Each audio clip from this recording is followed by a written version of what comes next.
There is no known method that gets a man better than a man being taught. We are all the product of what we have been taught. Right from when you are young, what you were being taught, whether you knew it or not. The reason you can walk is because you saw someone walking upright.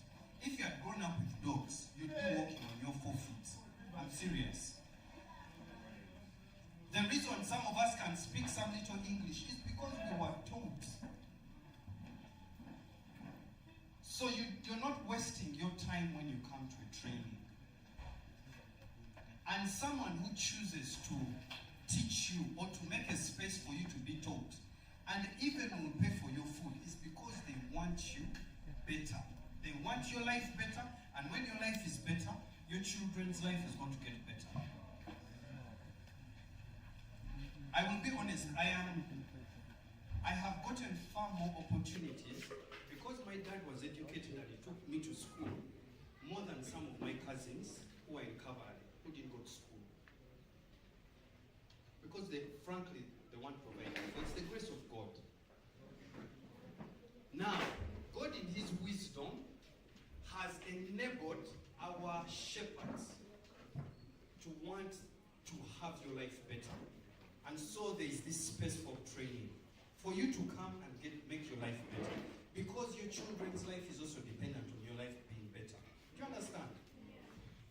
Do you understand? So we are not wasting time. So I want us to give thanks to Apostle.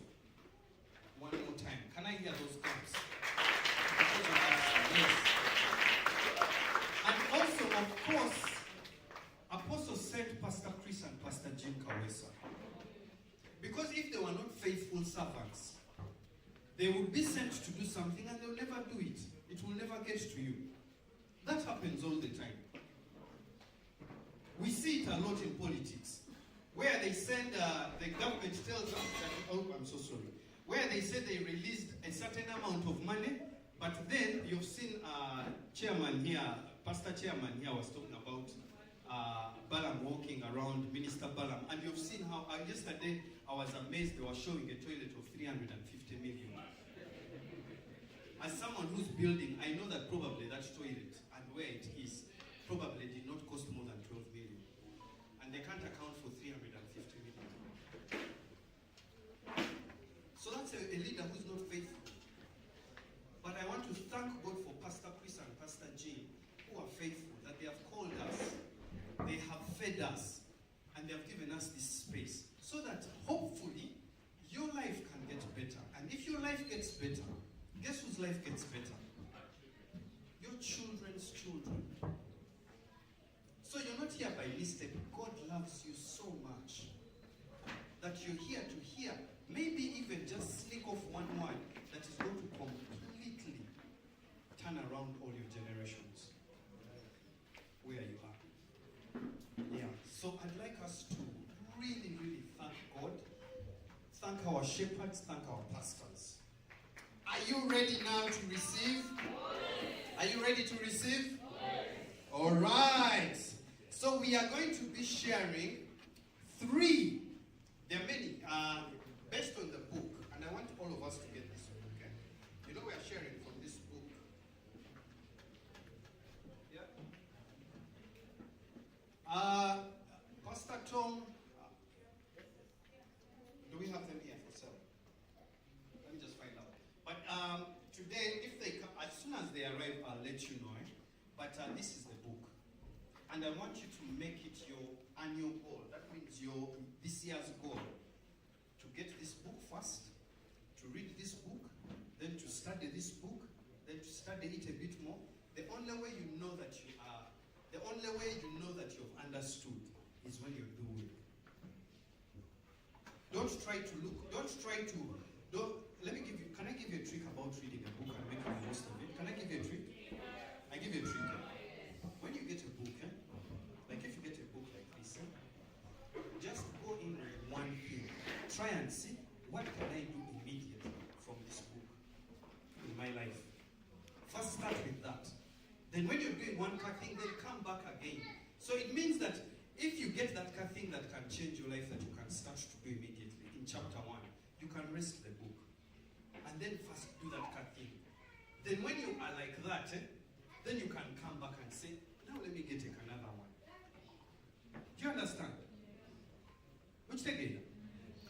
Which together? Sichama makulu okusoma ekitabo kyonna naye nga tewali kikyuse mu bulamu. Do you understand? Sichama magero si kikulu nti wasoma ebitabo 10 naye tewali kikyuse ebyewo. So sooka okwate osome chapter emu oba chapter 2 woofunira akagundi ak'okukyusa otandika okukola w'otandikira. Kitegedde?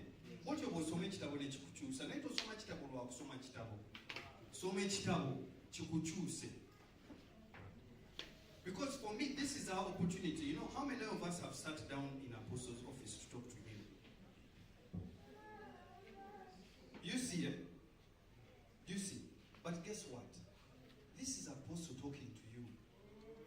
So if you sit down with this book, you're talking to Apostle. Olimu office. Actually, oliwaka we kunywa cha oyizo kwate chikopo cha chai. Utandiko kunywa kakati Apostle wano yogera chikanda.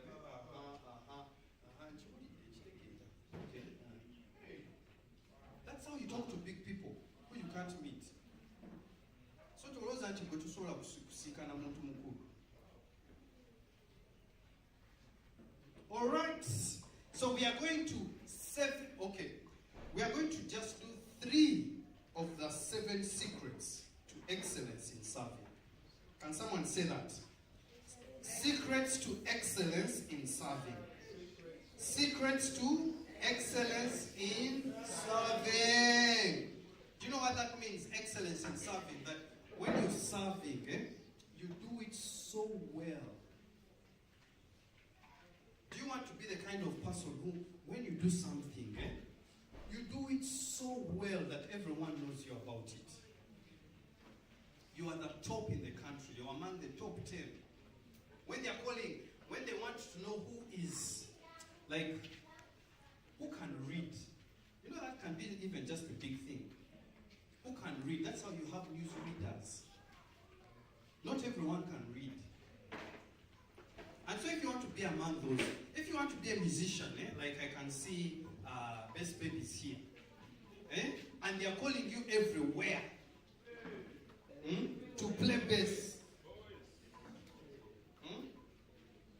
Or I don't care what it is you want to do in life, but you want to be one of the best. We are going to look at just 3 secrets to start you off. Not many, just 3 that you can keep to start you off. Is that okay? All right. So I'll start by telling one of my own personal stories. So I went to do architecture at campus. The reason I went to do architecture in campus, very simply, was that I was told, now, growing up, my father was a doctor. I knew so many doctors. We grew up in Mulago Doctors Village. So I knew so many doctors, and because I knew so many doctors, a cousin of mine came to live with us, and he was doing economics, and he started interesting me about rich people. So it's the first time I got to hear about Bill Gates and rich people and how they live and all that. So I decided I wanted to be a rich person. And I wanted to be one of the richest people in Africa. And I didn't know, but they told me, I had a rumor, a myth, these things would come in school, that architects are so rich. Now, I had never met an architect, so I believed it. And I decided I have to do architecture. I even rebounded Form 6 because when I went, I didn't get architecture.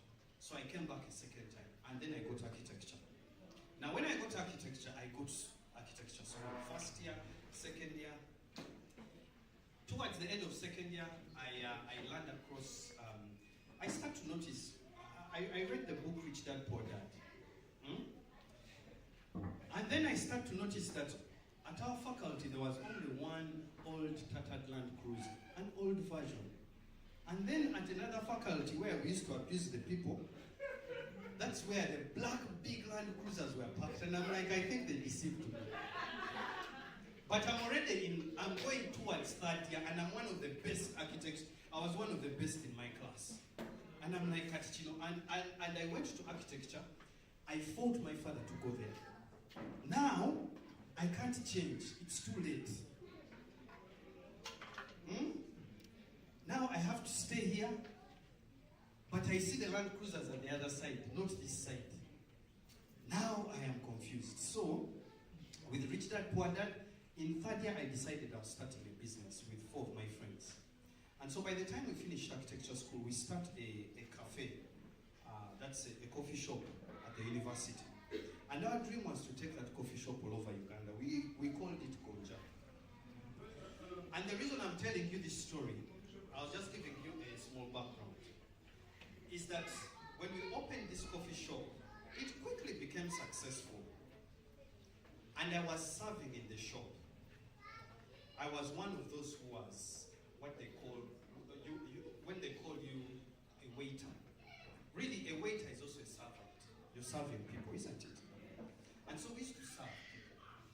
And so this one time we had now hired a few extra people to serve, and I was inside the kitchen. Now, one of the most interesting things and why I always advise, if you're young and you're just starting out in work, first go and serve, either in a restaurant or serve in church. If I were you, I'd be serving in church. So when we start, so one of those days, there's someone who's shouting outside. And they are shouting at one of our waitresses. So they are shouting at her, and they say, go and call your manager. So I come outside also with a kapuk, and I say, I'm so sorry the manager isn't here. One of my partners, we were the managers, but I came as someone who was also serving. And I'm like, the manager's left me here, I'm also serving. Is there any problem? It's like, I don't want to see you small people. I said you call the manager. How can you people treat her? How do you serve us like this? The person quarreled. And after quarreling, they say, go and so I'm like, can we give it to you for free? Can we? Yeah, I'm so sorry, what? So we agreed to give them something for free, and they're like, if I see your manager, the both of you, you and that girl, I'm having you fired. I'm like, okay, I'm really, really sorry. So, that taught me from the inside how we treat others. And sometimes the way we treat others because we think they're beneath us says more about us than it says about the other person. Because the thing they were quarreling about, I don't even remember what they were quarreling about, but it was, if I remember, I think their food was delayed. We used to ask them 5 minutes, and we used to time. So I think it was about like 3 minutes. But when someone is waiting for food, they are not patient. And you cannot quarrel with them. You can't tell them, no, I timed it 3 minutes. You're making it worse. So that taught me what serving is like and what it's like. When I go to restaurants, I want to treat people as people. And I learned that people come in all sorts of fashions, with all attitudes, and they download it on you. Now, if you have not served, you're going to also treat people. So if I've not served, probably I'll also be shouting at my girl that she's the one who's what? Delaying. All my people. Understood? Yes. Understood? So the thing I want all of us to learn to do is to serve, especially where we're not being paid for it. You get to learn how to deal with people. Otherwise, the attitude that we'll learn to do is, we will learn to, when the Bible says that we are ruling over people or loading it on people, is because we think that to be a big person is to be served. And yet it's the other way around. What Jesus was giving us is, we are the ones who are serving the other people. Okay? Yeah. So the thing is, from that particular lesson, I was learning, I'll give you an example. I was learning that depending on how your food is treated, mwali muwuliddeko nti eno emmere ebadde yankayana.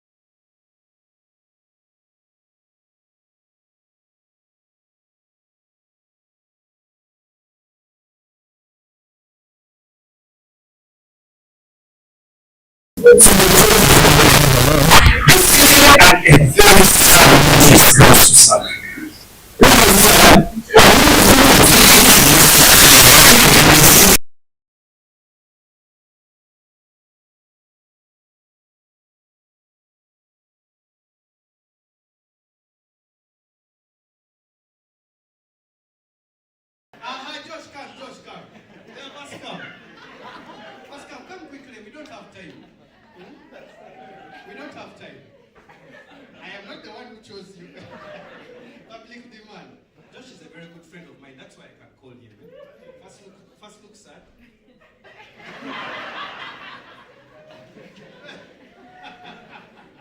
Well, you're coming to serve Pastor Mevias, eh? You're coming to serve Pastor Mevias, eh?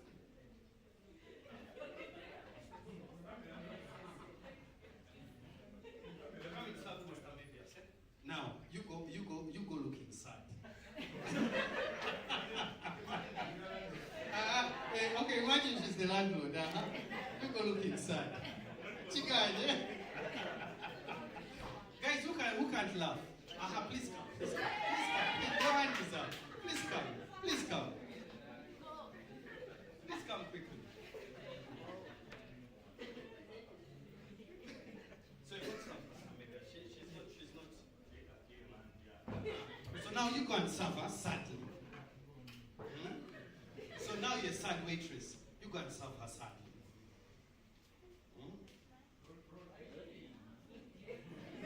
Is that sad?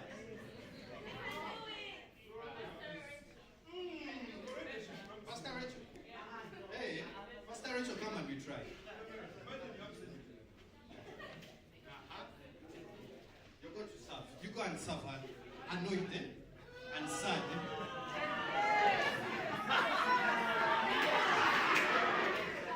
Let me ask you.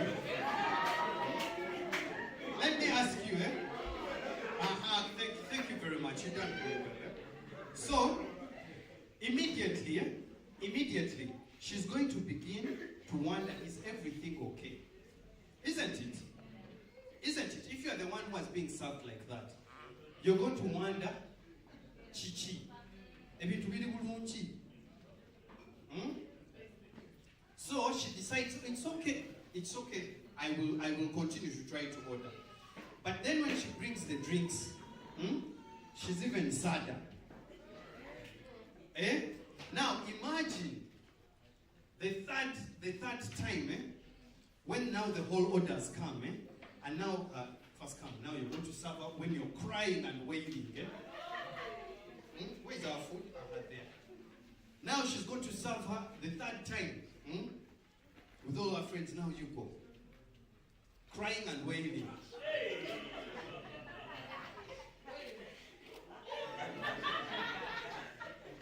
Put up your hands if you eat the food.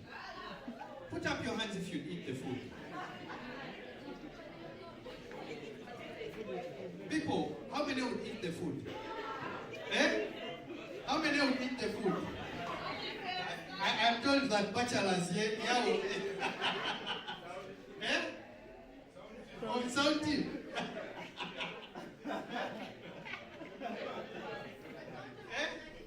If they're hypocrites for okay, you see that's the point. The whole thing that we've been going through is that the way you serve matters a lot.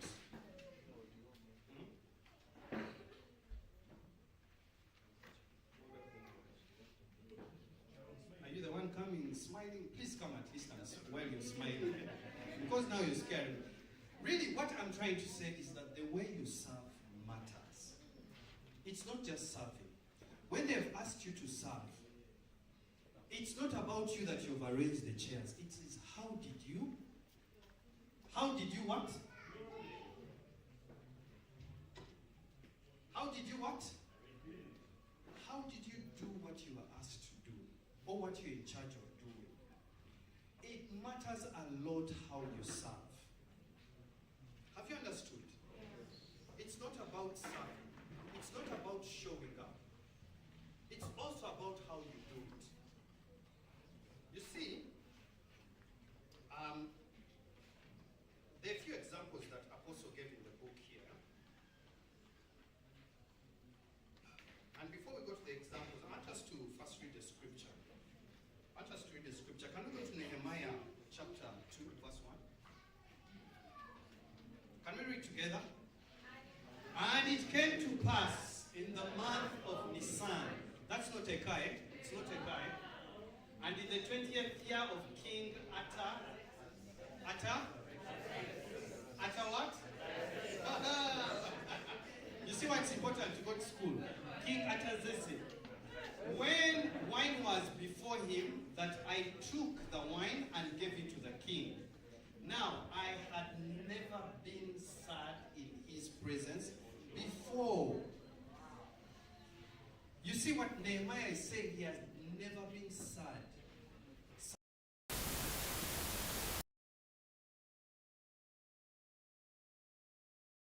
Serving from the way he's talking. One of the things that actually has just stood out for me right now here is that when we are serving important people, we should never be sad. Figure out a way to be happy when you're serving people. Have you heard? Have you heard? Have you heard? Yeah. So now, you see, this is confirmed when we go to Psalms 100. What does it say? Psalms. No. In this, we read together, isn't it? We read together. Do we read together? Okay, can we read together? Wait. Serve the Lord with what? With words?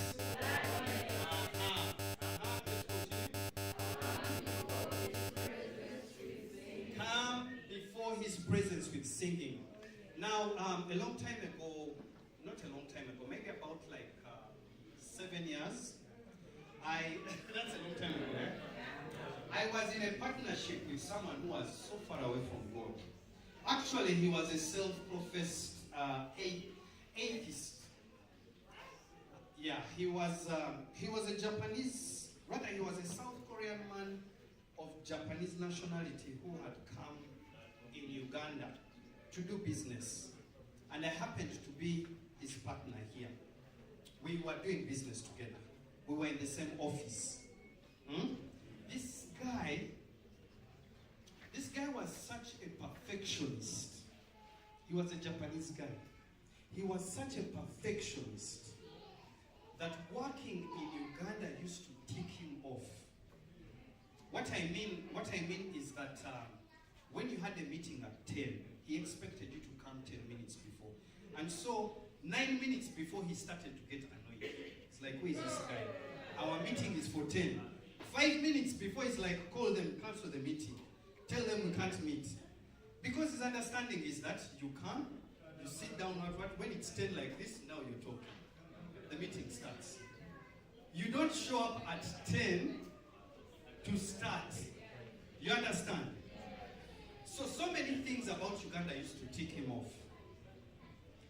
Now, because we went through so much, I had never noticed that my spirit had been like crushed, also to speak. Why am I saying that? Is that we've been working together for a year. Then one morning, I walked in, I didn't notice.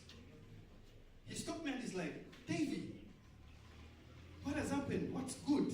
I'm like, why? It's like, came in singing. Something is good. And like, what do you mean? Like, you're singing. I mean, you came in singing. Something good has happened. You've never come in singing. I'm like, okay. So every time I read this thing, I remember that one of the ways, that's why you see kids are always singing. One of the ways of telling a happy spirit, it's always singing. One of the ways to measure whether you're happy or whether life is kawa is that there's a song on your heart. Eh? So, who came in singing? You will know. Eh? You will know. So, from a guy who doesn't know God, he also understood that a song on your heart means there's joy in the place. That's why we sing. That's why we worship. So serve the Lord with gladness. Serve the Lord with gladness. So from today, all the people here, you shall be serving with gladness and with a song on your heart. Anytime you're in any place, you will be serving with what? With gladness, and that's how we serve. And if you're the kind of person who serves like that, people will wonder, why is it that only that guy's place has people coming? We are selling the same thing. In fact, nze munyamanata demu ka roiko. Olia ina boilo. But they're getting so many people. It has a song and gladness. You want to test? You want to test? You want to check your heart? Can I give you some measures of checking your heart whether you're serving well? Yes. Let me read for you a few from the book. When you get the book, you can read the rest of them. Let me read a few of them. If you need constant reminders to show up for a meeting, you please check your heart. You're not serving gladly. I mean, you are the guest experience leader, or you're in the team. But then they need to call you. Then there's something wrong with the way you're serving. Do you consistently come late for meetings? The key word is consistently. It can't be because we will enjoy what they're late. Eh? What's the word? All right. Are you always complaining on the WhatsApp group? Are you the kind who is constantly complaining? WhatsApp group over boyasama?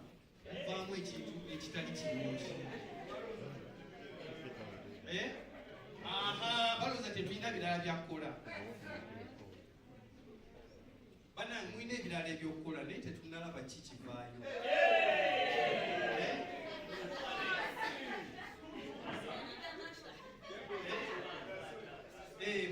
Mukola tukikiriza mukola naye banawe. Bye mukola biriwa.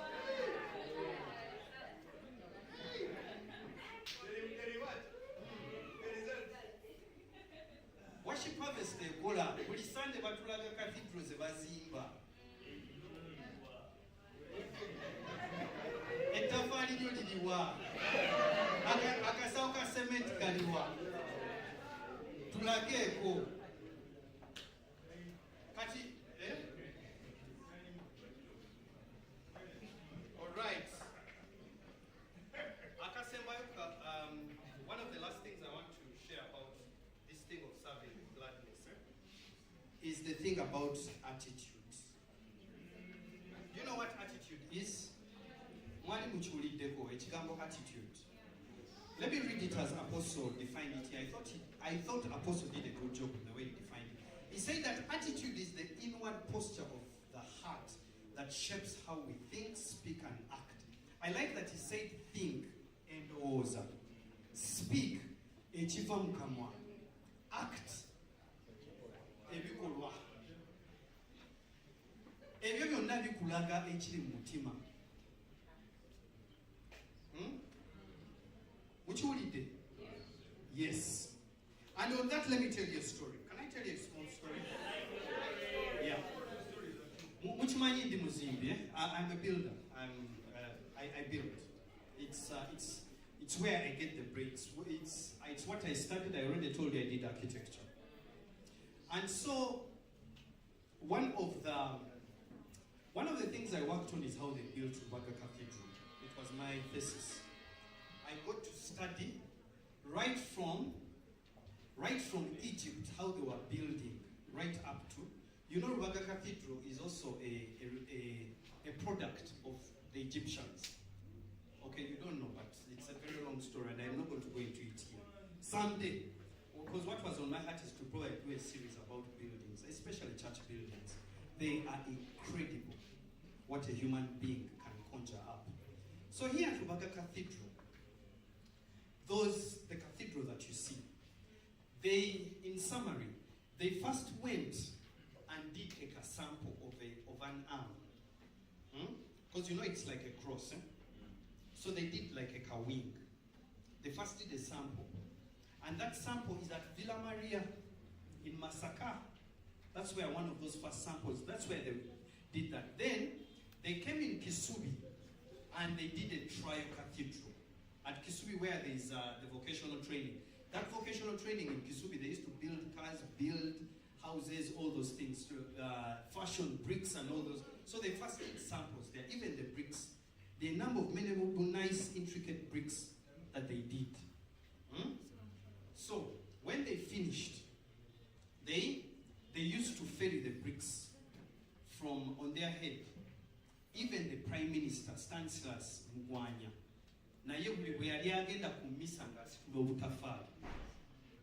and that's how they put the bricks up on the hill and they started building. Now, two things. Two men are found building, rather making bricks. Okay? Two men are found making bricks. And this is about attitude. Okay? So they asked the first guy, what are you doing? And the guy is annoyed like, Tolaba, Ganosima Tafari, Kolama Tafari. These are bricks that I am what? I am making. And that's a very stupid question you're asking. I am here making bricks. And this another guy, they come and asked him, what are you doing? And he's like, I am building one of the most beautiful cathedrals that we're ever going to see. Okay? The guy says, I am building one of the most beautiful cathedrals you'll ever see in Uganda. Let me ask you, who is going to succeed at what they are doing? Who is going to have a lot of fun doing what they are doing? And ladies and gentlemen, that's attitude. Because for some of us, we think that what we are doing is what they are. Hearts. Not hearts. So the second one is serve with a big vision. Serving with a big vision is what we're talking about. This guy who was making, he's making bricks, right? On the outside, they are both doing what? On the outside, they are both doing what? Making bricks. But are they doing the same thing? Are they doing the same thing? All right. Because most of us, the thing is that we despise what we're doing. Whereas that's what God has given you to take over the world. Seriously. That is what God has put in your hand. God came to Moses and said, what is in your hand? That staff is what separated the sea. That staff is what turned into a snake, serpent. That staff that Moses had, that was the shepherd's staff. That is what was at the forefront of leading the Israelites from Egypt to the promised land. So I want us to read Nehemiah chapter 2 from 2 to 3. Can we read? Is it there yet? Is it there yet? We read together. We read together. We are still blank here. Okay. Therefore, I like this one. Where is my drink? Let me first show you. For those who remember the lockdown,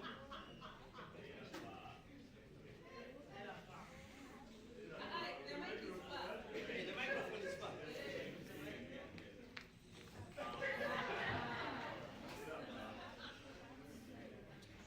Therefore, we are reading together, guys. Therefore, the king said to me, why is your face sad, since you are not sick? This is nothing but sorrow of heart. So I became dreadfully afraid. Continue. Continue down. And say to the king, may the king live forever.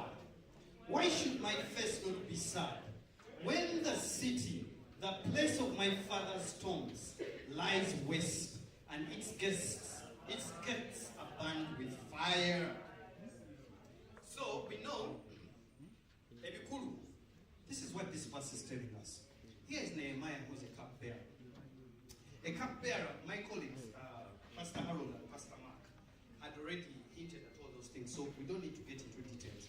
But a cupbearer, you are testing the wine before the king drinks it in case it's poisoned. That means that you are disposable. Disposable. Do you know why this is like this? Let me give you an example. Do you see the difference? Do you see the difference? Yes. Okay?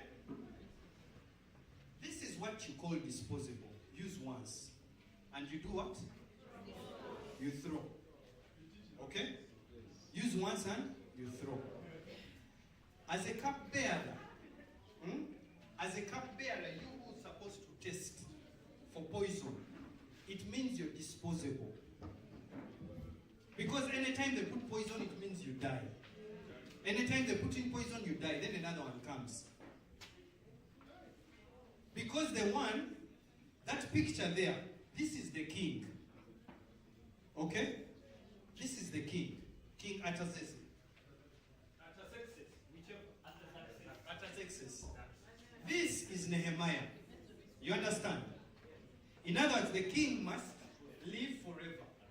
Eh? May the king live forever. For me, I am what? Do you understand?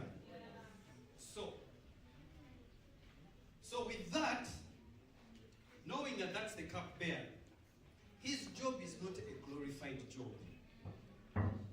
It's one where you are ready to die. Okay? Now, from what we are seeing here, even though he's ready to die, in other words, his death is immediate.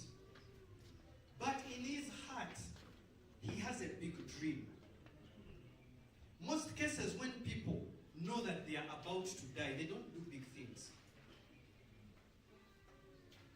Because why am I thinking of tomorrow when I know I'm dying today? There's no need, yes, thank you. There's no need for it. If I were to take a little bit back in history, and part of the reason we're just starting to build right now as Ugandans, and you find like Kenya has built, yet in the 1950s, our economy was far better than even South Korea. It's because there was a season in Uganda's history where there was so much. They were telling you early on in the morning, you missed Pastor Harold's, if you weren't here, you missed Pastor Harold's story, where people were hearing gunshots, bullets every day. Some of you, I'm sure, don't even know what a gunshot or a bullet sounds like coming out of a gun. So you don't know. We were in Doctor's Village, which was near Kororo, and my uncle used to work. My uncle was a paymaster in the army. Now he came to visit us, and then the Sabasaba went off. The guy went inside the TV box. Now, in those days, of course, the TV boxes were not flat screen. They were Zainako good. But it was a small TV, but the way the guy fitted in that box, you guys have no idea. So as someone like that is not going to be thinking about building or doing anything big. They are living for today. And I am told that one of the reasons why Ugandans struggle to save is we are coming out of that. We don't have a long-term thinking. My dad was telling me one time, he was a doctor in Mulago Hospital, and he told me one time there was a team from the either UK or Israel that came to, they were going to sign for Mulago Hospital. They were doing the Mulago Hospital buildings. And on that team, the one who was leading the team, and it was a contract, it was I think he said a 90-year contract for 90 years, what they were going to do, or rather what they were negotiating to do. The guy who was leading the team, my dad says was so old, he could have saw that he was maybe about 90 years. Already also. Yes. So here is someone, a Musei, who is thinking, he's not thinking for himself. Because their system is established, he's doing it for his children's children. There's no reason he should do it. But because he has a long-term thinking. You understand? You understand? And that's how we should all be thinking, up to when we are. In other words, like Apostle has always said, when you are 90 years, you should still be starting a foundation on a new project. Because you're not doing it for yourself. You're doing it for your children's children. How many of you are thinking of your children's children? That even the 1,000 shilling you have in your pocket, you're thinking, you're not eating Rolex. Eh? So, Nehemiah, we see, Nehemiah was not thinking, Nehemiah was thinking of Jerusalem. Do you understand? He was doing a small thing, what looks like a small thing. Every one of us here could probably be doing something. And for some of us, we are thinking, because Rakwasina Muzindal, I shouldn't be thinking about that. But Nehemiah is showing us that it doesn't matter what you're doing. Your heart, what is in your heart, will show with how you do. You understand? Because someone else is in your position, but they are progressing. Because they are thinking of Jerusalem. They are thinking, this brick I'm making is supposed to build a cathedral. You're not just making bricks. That's why what you're doing matters. God has given it to you to make sure that you can make something of your life. So you have to be thinking big. Have you heard? Yeah. So that's why Nehemiah is talking. When Nehemiah is speaking to the king, even though he's a cupbearer, in his heart is a big vision. Do you understand? Okay. Here is something I want us to read. Esther 4:14. Esther 4:14. Please give me Esther 4:14. And we're going to read it together. Eh? Is it there yet? Yeah. Can we read? Esther 4:14. Can we read together? For if you remain silent at this time, relief and deliverance will arise for the Jews from another place. Eh? But you and your father's house will perish. Yet who knows whether you have come to the kingdom for such a time as this? When I was studying and preparing for this, when I read this thing, my heart went into, oh my God. It went into that thing of, oh my God. Let me show you. Can I show you? Show us. It's Mordecai is telling Esther. Mordecai is telling Esther that if you remain completely silent at a time, this time,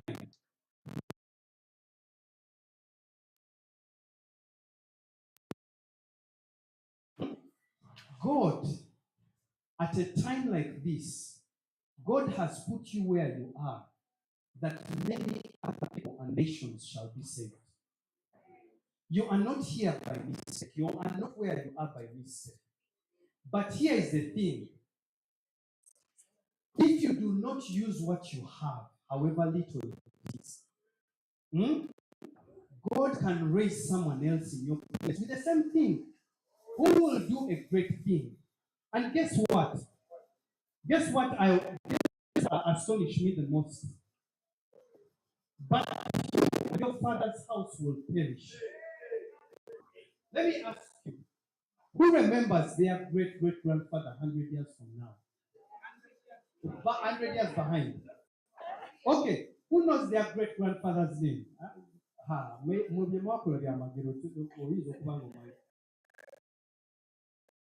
Name. Who knows their grandfather's name? Their great-great-grandfather. Some of the people here know. What was it? What was his name? I don't know what you're doing, but I realized that they told me about you.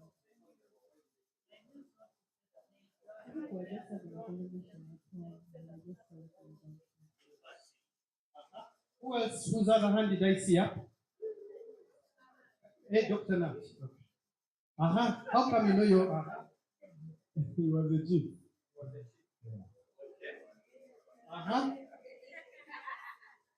My great grandfather's name was WHNakawa, and he was called also Kajongolo. And Kajongolo, he was like the leader in the clan. What did they? So for those who are remembered, they were doing something with what they had. And for many of us, we are forgotten because the reason we get forgotten, including our houses, the houses, your name and everything, is that we are on very insignificant things. Someone once owned this place, all of this. But their name is forgotten and gone. Now, God has given you an opportunity to serve and to serve in His house. But you're going to get it or chibuluke. Think that it is useless. When you're invited to serve, you are not there. You think it's a small matter. And you think what you're doing is a big thing. But there are so many people who are like you who have done that and they have been gone and forgotten. Our Apostle Moses Mukisa, he can't be forgotten. He can't be forgotten. But yet, where does he come from? He has had, when I listen to stories, he has had one of the most unfortunate backstory where he has come from. But just being diligent and faithful to serve, his name has arisen. So in the same way, Mordecai tells Esther, yet who knows whether you have come to the kingdom for such a time as this? Yet who knows? Maybe you have come to worship harvest for a time as this. Have you stopped to think about it?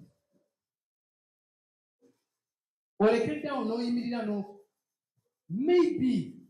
And worship harvest is one of the churches that gives opportunities to serve. I have never heard anyone who has been refused to serve, no matter their background. Actually, as a matter of fact, we are constantly looking for people to serve and people to raise. Maybe. Can you tell your neighbor? Maybe. Yet who knows whether you have come to worship harvest for such a time as this. Tell them to give you a response. What is their response? What have they responded?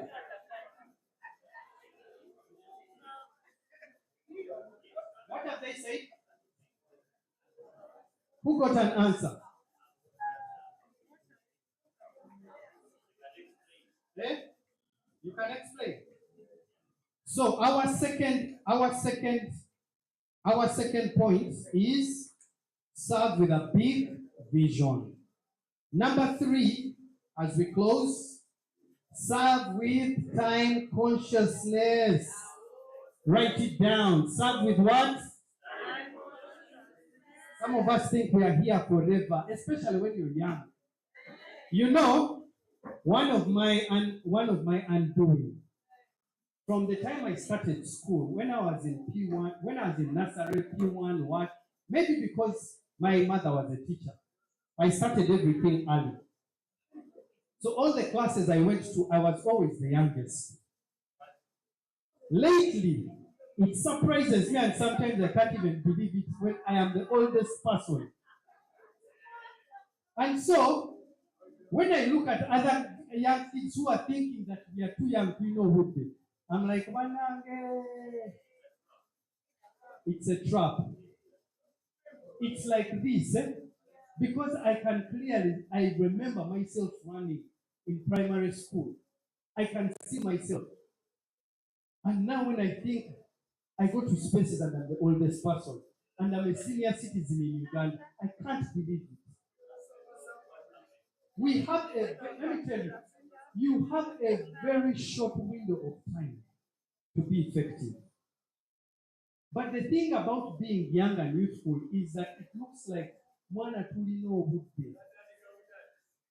So even when they are telling you here, when we are telling you guys, show up, guys, wake up for prayer. But the thing I don't want is I don't want you guys to also get to where we are and you're like, oh my God. So let's read Nehemiah 2:6. We're about to close. Nehemiah 2:6.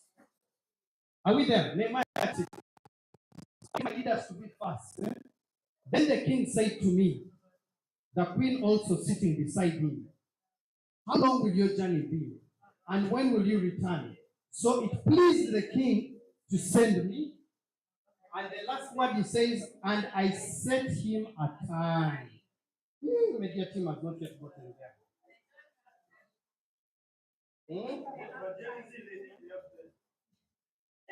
Now, Nehemiah approached one of the ways of showing intention and intent is that you have a set time to the thing. Okay? So most of us, how many want to be rich?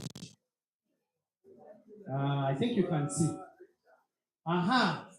When do you hope to get rich? How much time have you given yourself to be rich? What does rich mean? How much is rich?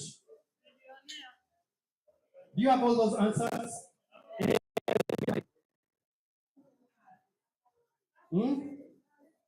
How long do you About 3 years. You know that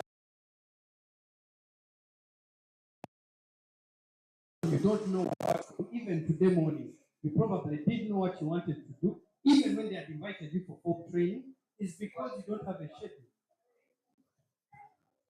Things just happen to you. You're not the one who's happening to things. The mic is still going around if you want to answer. So you see, when Nehemiah says, I have set a time, it means that there is a particular time is coming back, which means he has a deadline. Can you pinch your neighbor and say deadline? Deadline? So when they call us to go and register, whether for LC elections, whether to get our ID cards, there's a deadline set. Do you do it in that set time? Or you wait and you're like, budget to extension? Do you know that your life is limited? Do you know that you have a limited time on earth? Do you know it? 120. So let me read you a little thing and then I'll be out. There's a small thing I wanted us to do. In Apostles, week 1, life. Someone say life is measured in time. In other words, you don't say I have 40 kilograms of life. You say I have 40 years. I have 20 years. Okay? So, something I thought that was important about this. I want us to learn. Someone had asked me earlier on in the week, how do I schedule my day to get the most out of it? Now, Apostle already gave us some tips here. So if you're the kind who likes to make notes, get out your notebook and Let's learn how to make schedules so that we can make our time effective. And after that, we'll finish. Now, I'm going to be a little bit fast. And if you need to discuss this further, we can meet after, or you can buy the book.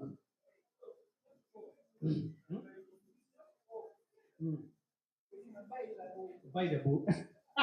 Thank you. Buy the book. Okay, the first thing is to start. When you're going to shape your life, start with the structure God already created. What's the structure that God has created? You're going to ask. The week is divided into 7 days. And a day is divided into 24 hours. Start with that. Now, secondly, divide each day into what Apostle has called time pockets. What are those time pockets?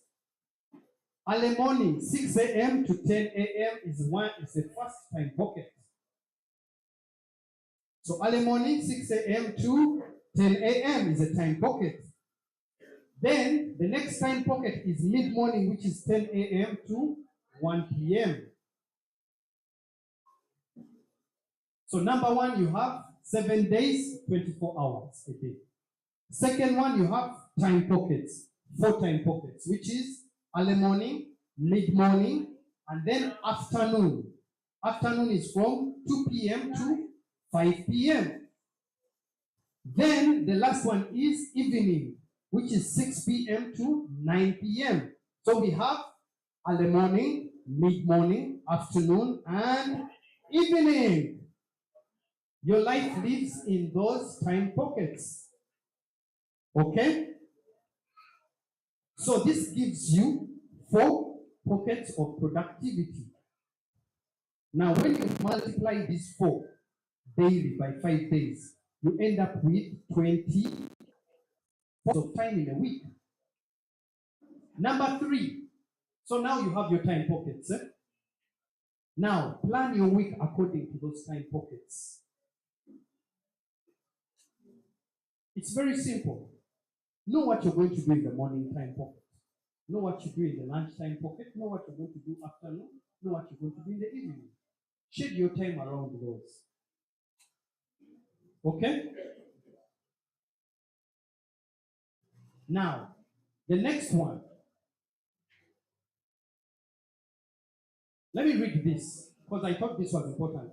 Plan your week in line with these pockets and determine to accomplish something meaningful in each of those time pockets. Like for instance, what am I going to accomplish in the morning? When I say morning time pocket, what am I going to accomplish? Decide. What am I going to accomplish in the afternoon? What am I going to accomplish in the evening? Have you heard?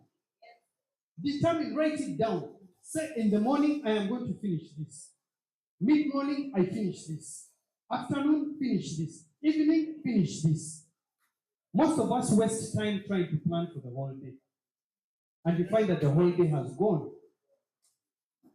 Me, I'm a builder. Sometimes when you call builders on site, if you call them at 10 a.m., like right now, if I call for you one of the builders and I tell them, we want to set out a building. They're like, and you're like, I mean, from right now up to 6 p.m., we could have set the building. And do you know how long it takes to set out a building if it's not complicated? Like 1 hour. But right now, a guy will not come to do work. He'll tell you, not work against the stand. The reason why they do that is that for them, they pay people at day. So per day is hours. Yeah, and if he did that 1 hour, he will do many other things. When they put it in their head, if I have 5 workers and I pay them 5,000 each, I pay them 5,000 working from morning, but if they work half a day, I still have to pay them 5,000. But don't you see that? Don't you see the problem with that? They're not thinking of the result. They're not thinking of the result. They're thinking of the mwagara olunaku lwonna. That's what she's saying. They're not thinking of, we are setting out the building. That's the work. So wasting time. So number 4, assign different things to different days. Do you know what that means? This is an example. Let me give you an example. You can probably say, let me give you an example from the book. You can say that on Monday is my rest day, my day off. On Tuesday is leadership and organizational matters. So it means anything that's leadership and organization, you deal with it on Tuesday. Then on Wednesday is my prayer and spiritual development. For Apostle, who's a pastor, that's the day he sets aside for prayer and reading his Bible and things like that. Do you understand? And meeting the pastors. On Thursday is pastoral care, appointments, and visits. So if you wanted to see Apostle, you don't call him on Monday and you're like, it's his Sabbath day. You won't see him. And also, if he's planning to meet you, he also knows I only meet guys on Thursday. So he doesn't waste time. Try and see how that can also work for you. On Friday is teaching and preparation to teach. So you know that on Friday, that's when our sermons are being what? Prepared. You understand? So it makes it easy to schedule. Then on Saturday is ministry in different places. It means that on Saturday, probably is when you find him, he has gone to visit a church and teach. He's maybe visiting here, he's teaching like that. You understand? Then on Sunday is church the whole day. Just like me, I have had to change my schedules. Most of my clients used to want to meet in the weekend because they are not at work. So now when they call me, I'm like, I cannot meet on Sunday. My Sunday is also gone. Like I had a very serious meeting. And they were like, can we do Sunday? And it's a family thing. I'm like, you guys know my Sunday. And they're like, okay, can we try Saturday? I'm like, Saturday, we also do trainings, work, so maybe unless late in the night. And they're okay with it. So that scheduling, you don't get disturbed. So it's very funny when you as a minister, you tell clients that, you know what, let's meet on Sunday. Because it's going to compromise the way you're going to minister. Or it's going to compromise the way you're going to meet your clients. Now, some other tips in scheduling. The first tip is that leave some white space in your schedule. What it means by white space is flexibility. Yeah? Don't fill the whole calendar from top, as in there is nowhere you can breathe. Allow for white spaces. White spaces allow you to, maybe let's say like, my beautiful wife might call me and say, can we have 10 minutes? Or maybe my daughter may call me and say, Daddy, please come to school. I want to see you. I should be able to schedule that. You understand? Those are white spaces because things happen. And also white spaces allow you to think and to debrief. Then keep some days flexible. For Apostle here, he indicates Saturday is a flexible day. So don't be surprised if on Saturday he's with breakfast with some leaders. So you allow for flexibility also in the day. Then keep the framework flexible. What he means by keep the framework flexible is this, is that you are not servant to the schedule. The schedule is servant. It serves you. So if it is not working, you change it. You understand? When we're learning architecture, we're learning how to design with grids. When you see these columns, they are standing in a grid. A grid is rigid. It allows the building not to move. Because when there is earthquake, there are shear forces. Okay, they will tend to tear.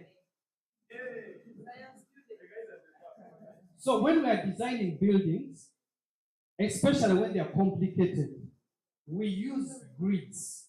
That's where you see columns standing. They stand in a pattern. That pattern is called a grid. Now, a good designer is not a slave to the grid. The grid helps to settle the building, but it doesn't make the building. And then maybe I've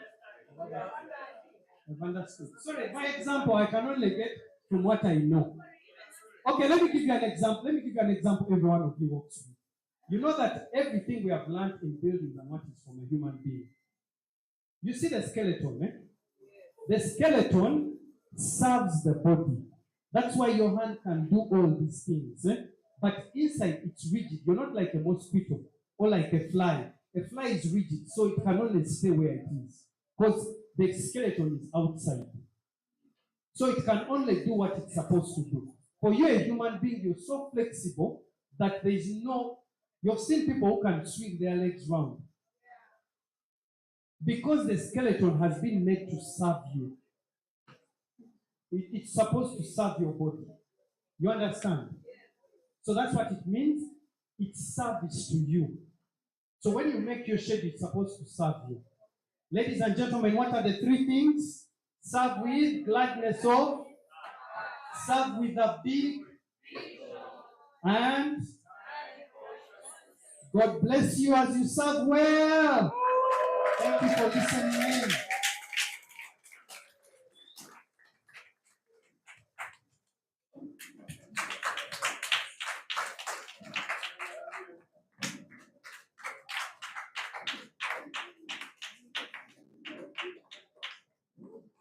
Okay, can we give Pastor Harold? Hey.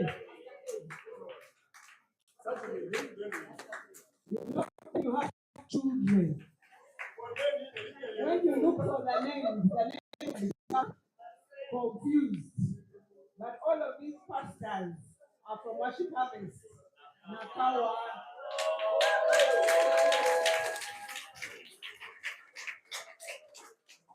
And maybe apart from Pastor David,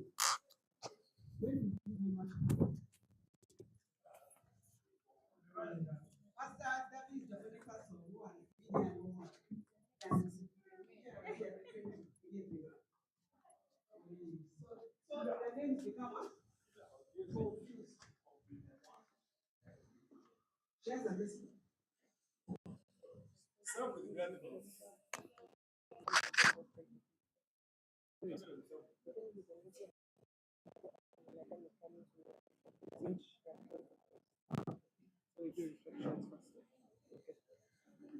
All right. Please have a seat. Have a seat.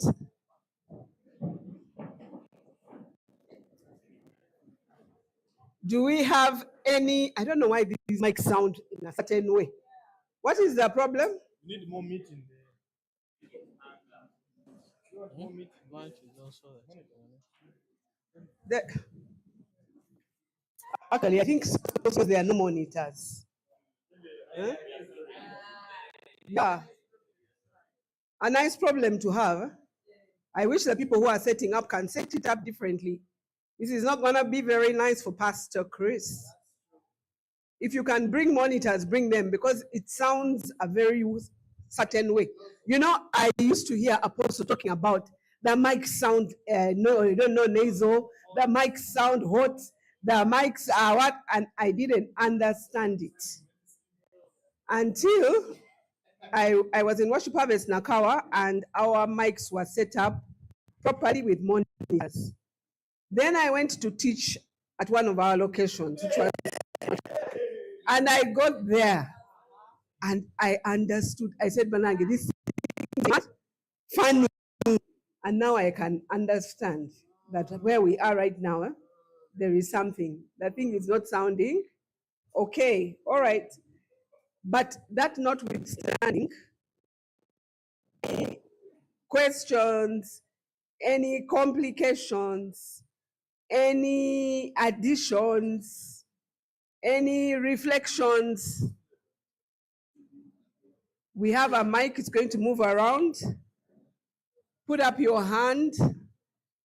And if I was a Muzungu, I would say something. Have you had an expression of don't put them all up at the same time? You know when you're asking people to put up their hands, but there's no one putting up their hand. Then you say, don't put them all up at the same time. In other words, put up your hands. All right, so there's a person with their hand up there. You're going to be educated in all things, including the English language and expressions. Numbers 1. Let us worship him. Thank you so much, Mr. David, for teaching. And that is my biggest highlight is on the point of serving time consciousness, because it's something I've been struggling with for some time, because of the stage in life which I am at right now. Quite a number of things. Being a husband, a father, yeah. Yes. So I was confusing very many things, and I had commitments, because I know I'm supposed to be doing these things. I know I have to serve. I know I have to do my job excellently. I know I also have to have other income streams. But then all those things was becoming very hard to fulfill all of them, because I was giving commitments without clear timelines. And my day usually planned like the whole day, not the way being taught. Yeah. So at the end of the day, either I end up with only one thing finished, or everything done halfway, and also or do nothing at all, because I've been,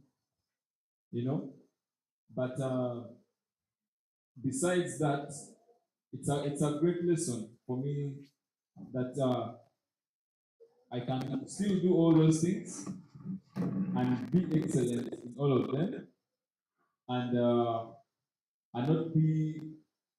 not fall to the circumstances. That it's not that the people who are successful or finish things are less busier than I am, but they know how to plan their days and time. Yeah, that's it for me. Thank you so much.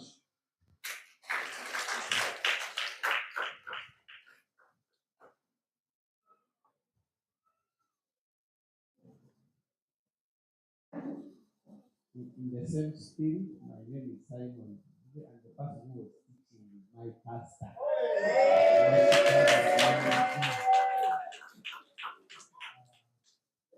I must start by apologizing that it's my first time for coming for the forward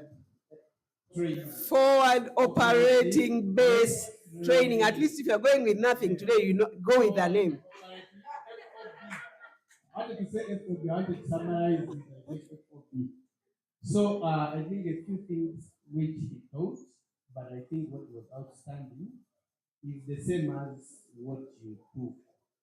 If you need a reminder to show up for a meeting, then you are not serving diligently.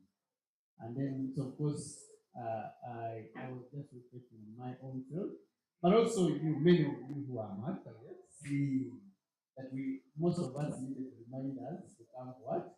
FOB. And yet at the new don't come.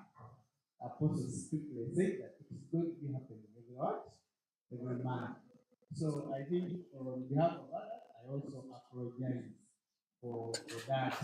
Really.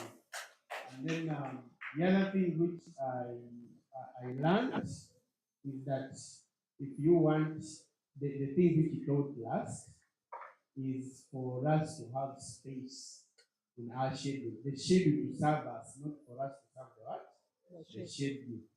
And I realized I think the only way you can be able to go for a meeting when your shepherd has called you without when it's not scheduled is when you have such what? Such spaces. Otherwise, if you don't have such spaces, every time your shepherd calls the meeting, you are going to miss because you. And I realized that everything to attend, you have to sacrifice. So, like being here today, I had to sacrifice. And it meant that if I had intentionally sacrificed the fasting, 7 meetings. I think 6. I would have been able to come for this one, these trainings. So thank you so much, Papa, for teaching us.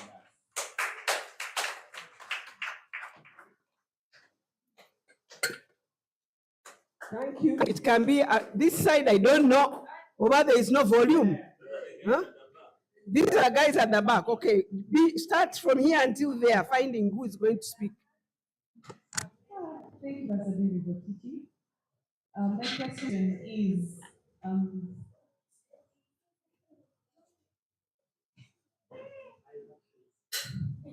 anyway, the question is, as someone who's employed and heavily serving in ministry, how do I manage white spaces and keeping some days flexible? Because you feel that you have some days flexible, but then there is, like Sundays, not Sunday, Saturday there is something happening. So how do I manage that amidst employment, serving? I have a schedule. It's just, and it's helped me keep sane. But then there's still those things where I would love to have some White space. white spaces, and very many of those, and also just keep some days flexible.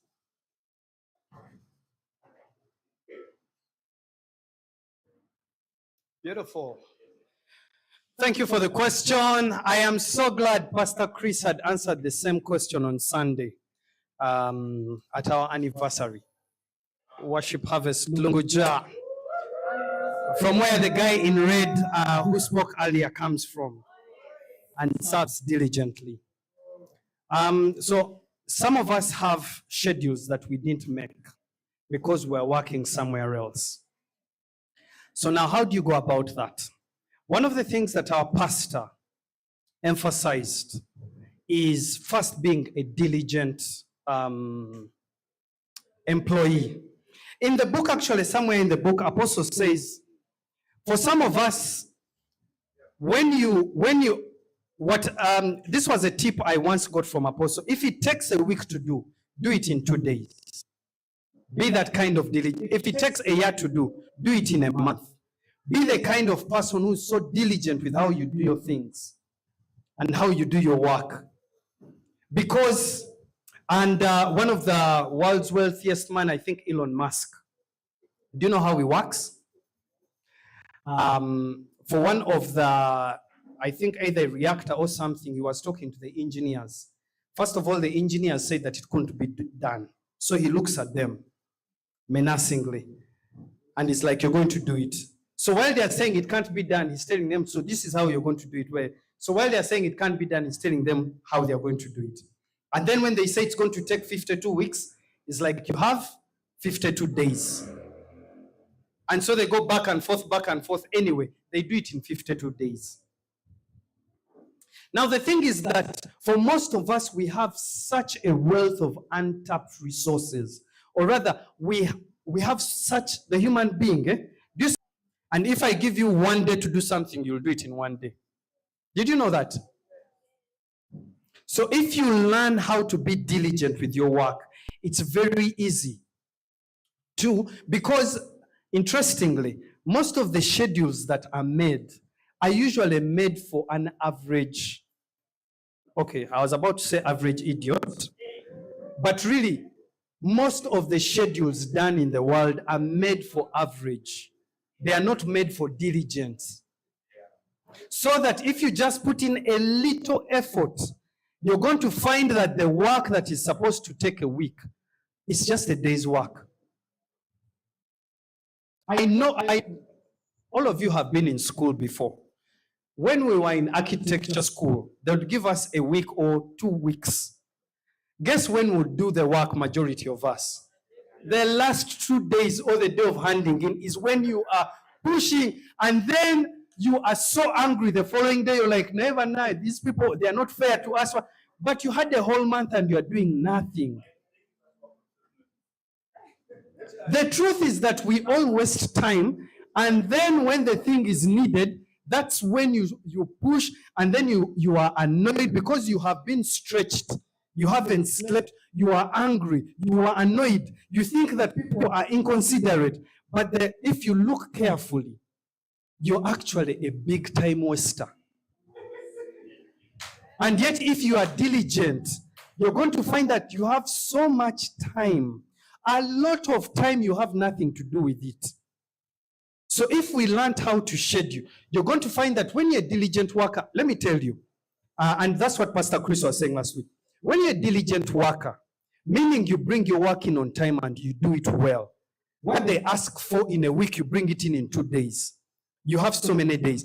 When you tell your boss that I need to be away for 3 days, they are never going to say no. I've also employed guys. When a guy is so good, sometimes you even want to give them more than they're asking for.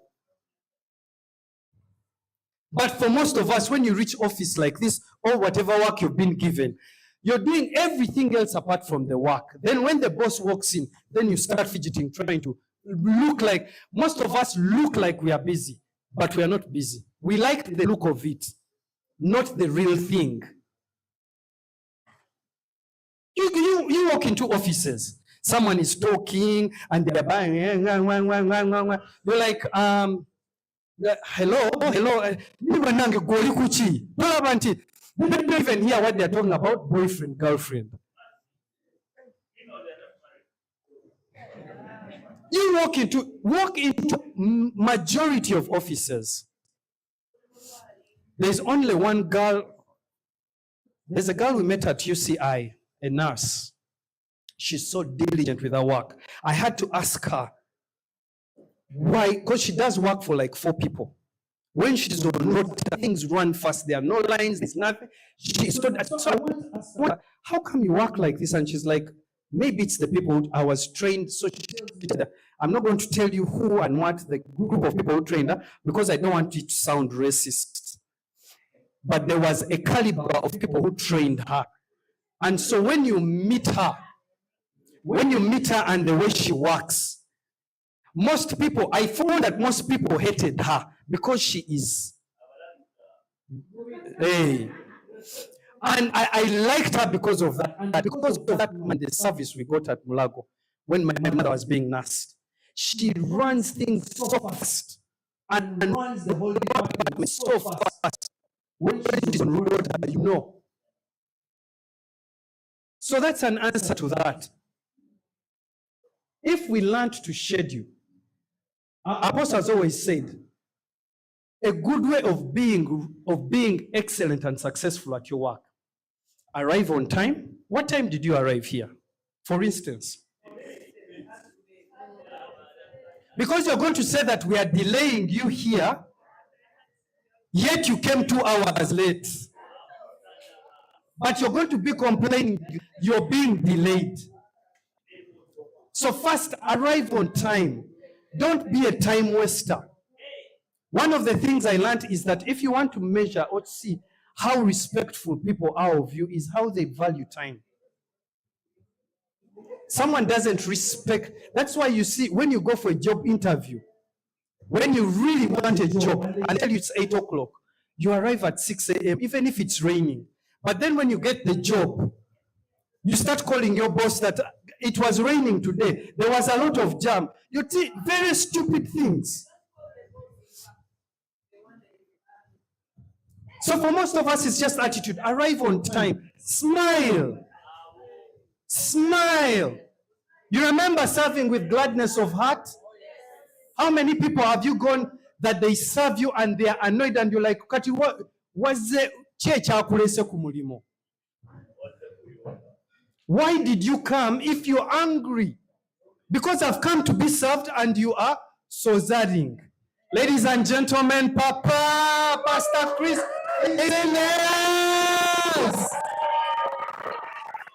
thank you very much.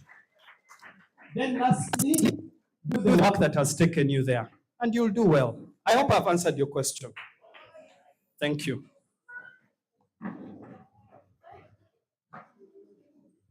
Okay, now that Pastor Chris has come, you're going to ask a question because you had already stood up. So I don't know if it's a question, if it's a reflection, whatever it is. Oh, you are the mic runner. Oh, Okay. So, the mic walker. All right. I would like to welcome a father of this FOB. Yes. And my father, the father of this FOB is looking at me, not happy. But you are the father of the FOB. Please help me and people in Worship Harvest.